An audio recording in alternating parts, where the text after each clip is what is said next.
Hello friends, welcome to my channel. We're actually going to share lots of video, introduce a new class like we saw in opening ceremonies, and also cover some open world topics, including mounts, camps, and PvP. Yeah, this is like the ultimate blog post, right? We get to actually hand deliver it. This is the dream. It's all finally out there, and we can talk about all of it.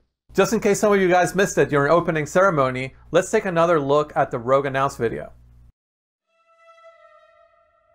Your prayers do not fall on deaf ears. Just know they are being heard. There is justice within the light, but you have to be patient. Now, pray with me. May Akarat guide and protect me. May Akarat guide and protect me. May he shepherd my soul May he shepherd my soul and grant it mercy. And granted mercy. What are you doing here? This is not the time. But this is confession. And I have sinned. I was a thief who stole from those more fortunate. I strayed from your light and found my trade in the shadows. They call it murder. I say, job well done.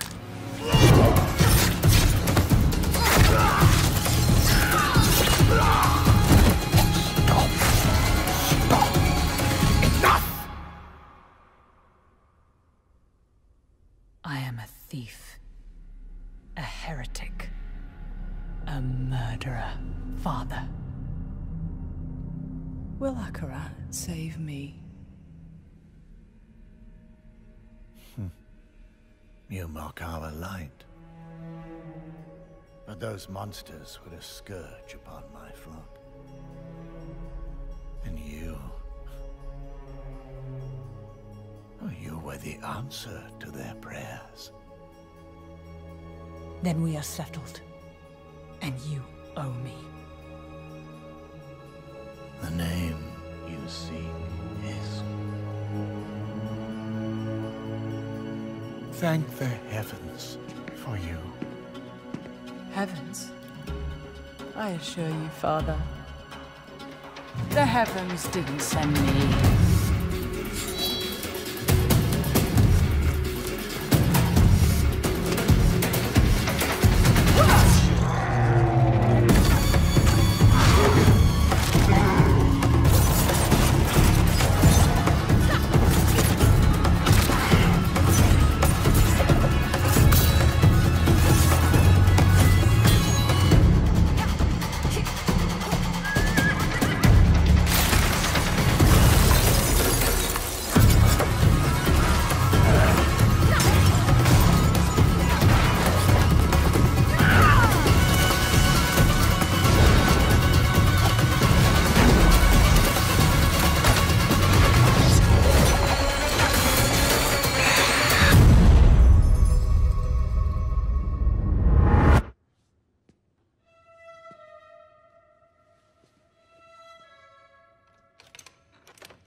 Wow, I love that ending. There's two things. There's the rain of arrows off the mount for the win, and then when that guy takes the ear and he stretches it onto that hook right at the end, it's like, oh.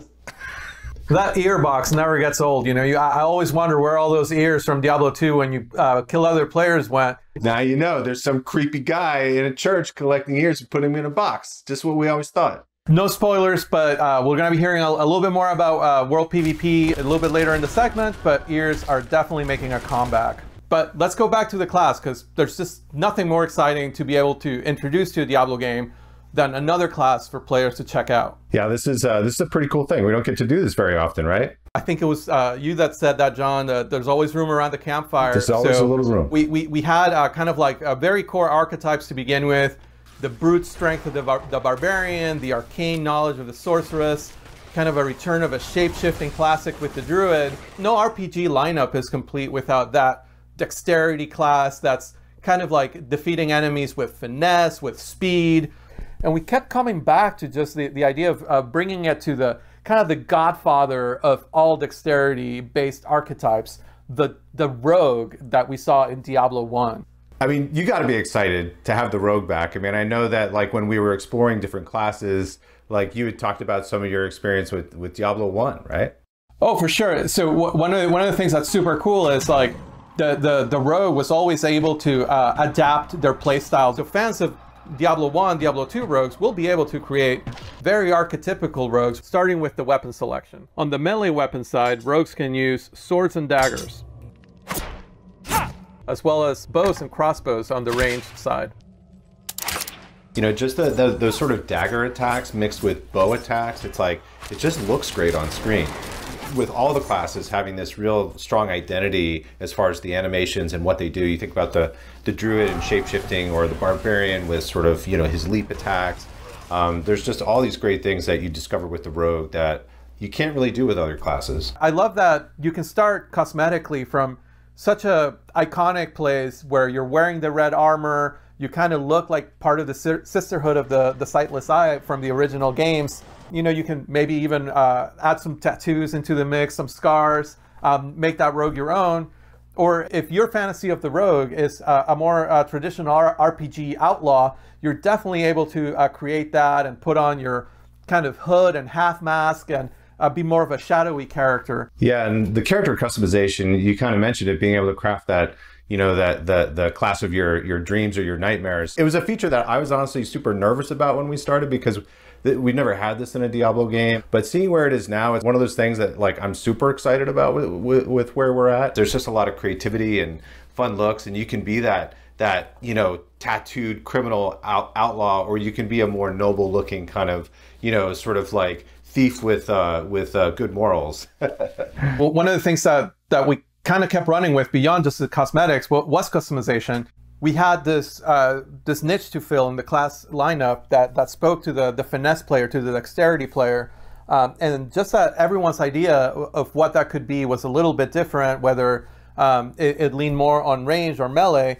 But we took that a little bit of a step further. We really wanted to have each class in our game just have that one thing that makes you go like, that's bullshit, when you see a player use it, and then makes you want to re-roll that class, because no other class gets it. For the rogue, it's the class specialization. The 3 specializations are combo points, Shadow Realm, and exploit weakness. I like Shadow Realm because I take the problem and I make it smaller. I mean, it's just, I just pull 3 guys into the Shadow Realm and duke it out, and then I come back in, I'm like, all right, smaller problem. I love the idea of exploit weakness. The way it works is during some of the enemy attacks, players will see an icon flash over the enemy's head, during which time they will get to retaliate with much more damage than an ordinary attack. If you're quick on the draw, this is the specialization for you. I'm just like a little bit skill capped there, and you know, like every time I try to make it work, I'm just a little bit shy of the skill level that's required for that. It's almost like you're a surgeon. And it requires a really strong ability to assess what's happening all around you. My personal favorite is the combo point specialization. As you might expect, this ability lets you build multiple combo points, which enhance your spender's effectiveness in combat. It basically, you just like get into this rhythm of combat of like 3 builders to a spender, lets you build up to these big moments. It almost makes like a rhythm game out of combat, which I really enjoy. And the way the class specializations work is you will work with one of the world groups of rogues around the world in Sanctuary that you will find, and do class-specific quests that no other class can do. Whether it's the Sisterhood of the Sightless Eye, the remnants of that order that you choose to work with, or the mercenaries of Kyrgyzstan, or the the outlaw smugglers of the swamps of Hawazar, depending maybe on what speaks to your class fantasy, or depending on which specialization speaks to you or you find more powerful, you'll be able to complete that quest line and then activate that specialization, which then you can mix and match with any of the playstyles. So you could be a combo points, ranged, or melee player, but you could also be an exploit weakness, range, or melee, or hybrid player. It just gives the class such huge variety in builds and playstyles. I love how that ties into the open world aspect. The ability to go to Kyrgyzstan or Hawazar and get these special quests that only the rogue can get. That touches on one of the things that I love that we've done, which is like connecting the weapons and equipment to regions. When you're exploring the world and you pick up a sword in Kyrgyzstan, it's a scimitar, right? If you're up in Skazglan, which is up in the north, it's more of like a broadsword. It's this sort of like this, it's a subtle thing, but I think it really, different armors that you get in different regions look like they're from the place. And so giving that sense of place in the world is something that I every time I play the game, I feel it, I see it in just like subtle ways, and just really enhances the overall sense of immersion and experience. And I just want to see what's around the corner. The weapons are also like, going back all the way to Diablo 2, just such an integral part of the class, and the ability to augment your weapon through magic, through enhancements, is just something that really spoke to us when we try to tap into the core of the class. Going back to those mercenaries that you could hire, it was always kind of cool to see what kind of special arrow shot they would come with. And it's something we paid homage to with the imbue system. All the way from directly elemental imbues like the frost imbue, which feels a lot like the ice arrows that the D2 mercenaries used to shoot, all the way to we expanded it to feel a little grittier, a little darker, into things like poison imbue and shadow imbue. Just the ability to take any sort of attack and kind of mix and match with those imbues. Once that kind of clicked for me that I could take any ability and imbue it with either of those elements. Rain of arrows with frost and rain of arrows with acid is completely different, right? Like you're essentially freezing the battlefield, and then I just love poison imbue because of the gruesome deaths that all the monsters experience. And we've had a ton of fun making that art, so it's always fun to kind of see the, just a field of goatmen melt into nothing. You just kill everything on the screen in a gory mess, which I never really gets old. It's a really flexible way to take a build that you're already comfortable with, that you already like. Say you're really comfortable with flurry and shadow step as kind of your melee skills, and you find yourself needing more crowd control. Without changing your playstyle, you can just add the frost imbue to your bar, and now you're able to use those same abilities to slow down enemies or build up to a full freeze. Yeah, and frost imbue plays pretty well with group play as well, right? Where I can freeze an enemy and somebody else can blow it up. Or also the way that chills work in the game, they build up to a full freeze. So if your best buddy is a sorceress player, your chill spells and your frost imbue chills will actually build up faster than if you were using a single player. So just ask to open with Blizzard before you frost imbue, and you'll basically be freezing enemies twice as fast, which is super awesome synergy. So the last thing that's worth spending some time talking about the rogue is like how mobile the class is, just how able the class is to kind of close the gap between themselves and the enemy. Even while they're mounted, you might find yourself, a full screen away and just dismounting into a rain of arrows, closing the rest of that gap with maybe like a dash, and then getting back out of there, dropping some caltrops. They can basically control the fluid motion of combat in a way that no other class can. That's something that beyond all of the other customization options that you have, whether it's the playstyle, whether it's the range at which you engage with enemies, whether it's the cosmetics, just the sheer mobility of the class lets you just adapt to the situations. Even when you would have totally been toast as another class, a room full of elites, you're able to use offensive abilities in creative ways. Abilities like Shadow Step, right? Like abilities like Shadow Realm, abilities like Dash. So you're able to kind of like use them to your advantage in a way that gets you out of a very dangerous situation by picking that one lone skeleton archer that maybe is not surrounded by everything else. You can Shadow Step there, get out of the way, and live to fight another day, which just feels like such a rogue thing to do. When I play the rogue, I really do feel like surgical precision. You know, I really feel like I can move through the whole screen without. It feels kind of effortless, and almost sometimes a little unfair. It's like when I go into Shadow Realm and I'm dashing. I'm like, am I cheating? Did I just break the game? And we'll hear more about PvP in a little bit, but I just couldn't go without mentioning that some of our most feared PvP players on the team play rogue, and just the way they're able to like surprise you. You might be with a group of friends, and just that mobility lets them go to the middle of the group, unleash a rain of arrows that's frost imbued, and before you know it, you're all frozen. And looking at a rogue while you're frozen, let me tell you, there are fewer scarier things in our game right now than that. So Luis, this was, this is like the ultimate blog post. This has been a lot of fun getting to share a new addition to the campfire. And of course, there's probably going to be more in the future, right? We always say there's a little bit more room around that campfire. That's right. And that pretty much wraps it up for the rogue. So why don't we go to Joe and Karina and learn a little bit more about those open world features that we promised. Well, thank you to Luis and John for introducing the Rogue, which I'm really excited that we finally got a chance to talk about and announce to the community. And we're here today to talk to you about Diablo 4 and the open world. Now, I think maybe the best way to start this conversation, Karina, would be just for me to ask you, like, what are you most excited about what we're adding in Diablo 4 for the open world? Like, what feature, what mechanic, what are you most excited to talk about first? I am really excited about just exploring the world. I am a huge completist naturally, that's the way I play, and I love exploring and looking around at every single nook and cranny. The more this game has been growing, particularly since last BlizzCon, the more fun I am having just riding around the open world on my mount and exploring everything I possibly can. Yeah, it's really fun, I think, now that we've kind of taken Sanctuary and just made it so much larger when you're playing through the game.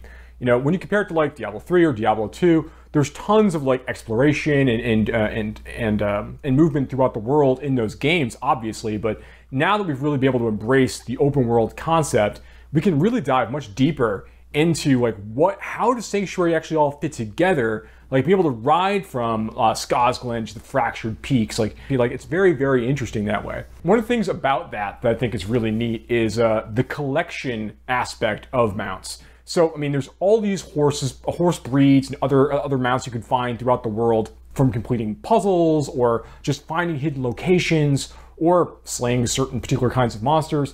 Find various horses or things to customize your horse with, like horse armor. There are hoof plates you can get and trophies to show off your accomplishments. There's lots of different ways to make sure that you can personalize your mount, make it really feel like it's your companion. Yeah, and it's really cool that like you mentioned with the horseshoes, you get to actually change the speed at which your horse can run. And it's something I like, to be able to customize the horse to the type of gameplay that I like to enjoy as a player. And it's really, really fun. I like the amount of variety that you give us. And I mean, there's more to mounts than just that as well. So like one thing we know we didn't want to do with mounts in Diablo 4 is we didn't want to have like jousting, this idea of like fighting from horseback. It's not really the Diablo experience, right? Yeah, that's something I'm super excited for. Like we showed last BlizzCon, we had the sorceress, we showed her dismount skill Ice Dash, where she shoots forwards off her mount and destroys everything in her path. Well, with the rogue, we got to have a little bit more fun with it. And the animation department has done a fantastic job of having her leap up into the air and fire down like the rain of arrows that destroys everything.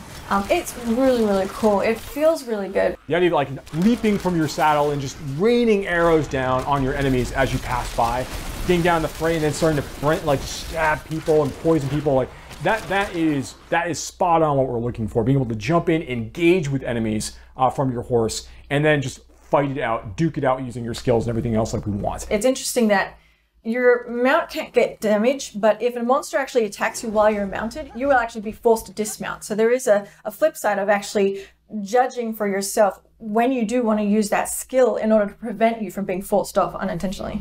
Yeah, there's definitely a little bit of gameplay there to make sure that you're using it in a way that is most appropriate to help you get where you're trying to go and also fight the monsters you want to fight. One of the things I'm most excited about for the open world right now is this feature we have called camps. So camps are basically these strongholds of evil out in the overworld. You know, you got to remember that, you know, decades ago, during the events of Reaper of Souls, you know, when Malthael rose to power, the Reapers killed like 9 out of 10 people throughout Sanctuary. Like a tremendous number of people passed away. Now there's a big power vacuum out here, decades later.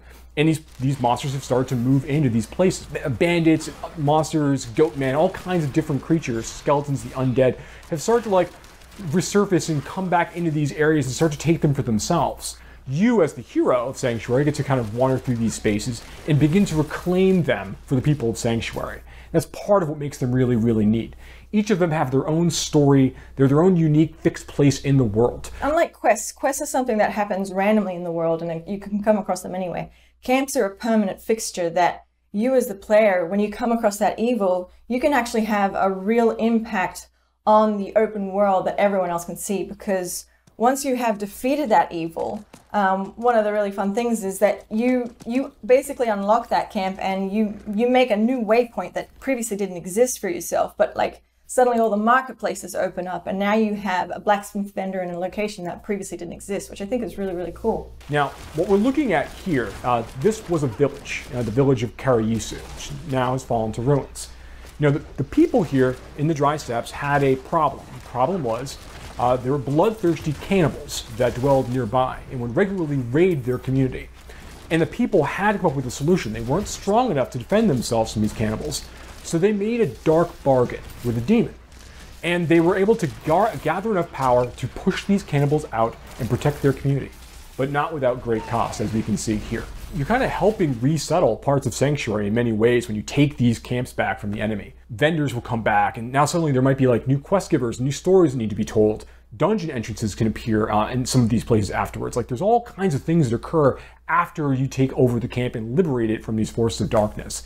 And again, it's just so cool to see you permanently change the world as you find these places and kind of wander through and solve these problems. One of the other neat things about camps, and in general, like the overworld, just broadly speaking, is we have so many more opportunities now to kind of play with movement. It pushes the bar vertically as well as horizontally, and we now have been playing around with the idea of jumping across chasms to allow the player to get access to a location that they previously didn't have. There's all kinds of areas for players to like find their own path, allowing them extra movement options they haven't had in previous Diablo games. We are also in a vertical top-down camera for the environment, and so it really breaks up the plane that you typically see as like not only as a developer, as an animator, but also as a player. There's such a huge variety of things that you can possibly do to mix it up and make things a little bit different. There's like certain puzzle elements to it. That it's not so straightforward and not always obvious. So it's not just a matter of running through the world and getting, to your goal. It's you have to think about it. Yeah, definitely. Now, Karina, I know that you are very excited about PvP.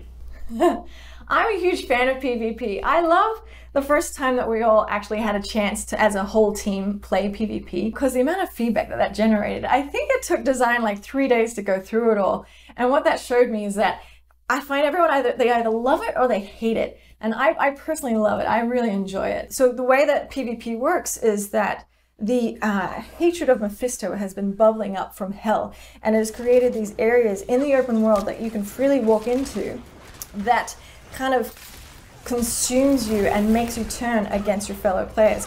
PvP, even in these areas, these fields of hatred, right?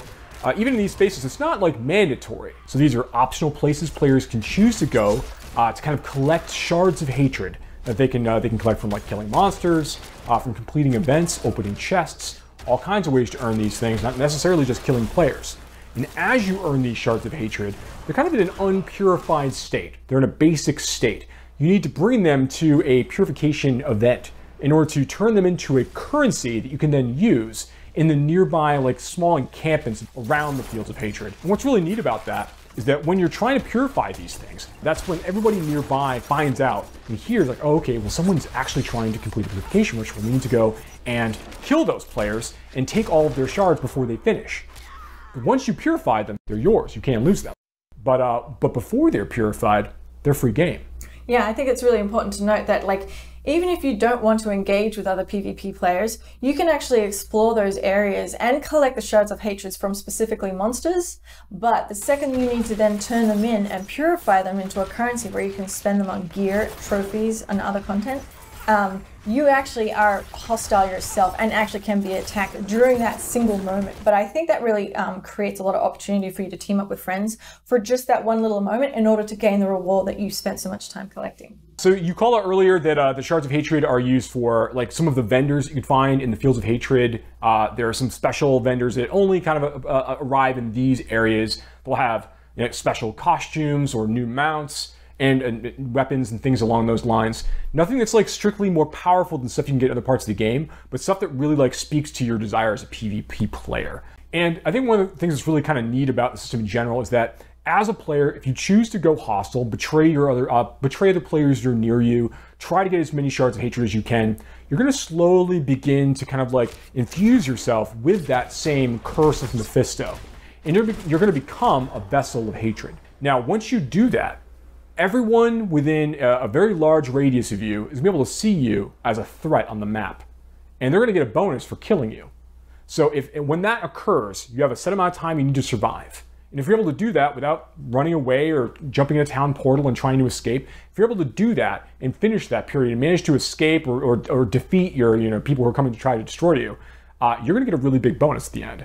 And that's been really, really exciting to watch in our playtests already as people are like kind of wrestling for this status and then trying to defend it once they actually achieve it. Yeah, and there's also the ears that you get to collect as a trophy. It harkens back to D2, where I think you could sell the ears for 1 gold. I don't know if we're going to be doing that. I know we were playing around with them as a currency at one point, but I think right now it's just a cool trophy that you get to collect and show off. Yeah, right now, very, very cool trophy. The thing was really neat about the Diablo 2 ears, like you could fill up your whole inventory with them, obviously, but being able to see like the people that you took the ears from, like seeing their character names on there was always like the interesting, fun part, kind of like proof like, yeah, I got that person that time, right? So we want to make sure that we embrace that aspect of it. That's the important part for us. I think that's going to be a really, really great callback to Diablo 2 PvP. Right, yeah. So I love where PvP is going, and I love that it is such it's only one part of how large and open the world is, and really harkens back to the adventure in me when I play the game. How do you feel? I'm super excited as well. I mean, there's so much to look forward to in Diablo 4 right now. Like what we talked about today just scratches the surface. In general, as a Diablo fan, there's a lot to be looking forward to in the franchise in the future. Thank you so much for watching today. We look forward to speaking to you more about this game and others in the future.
energy.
YouGov earn by taking online surveys. How does YouGov work? You will be invited to answer questions on a wide range of topics by email or in the YouGov app. You earn points every time you answer a survey. The longer the survey, the more points you earn.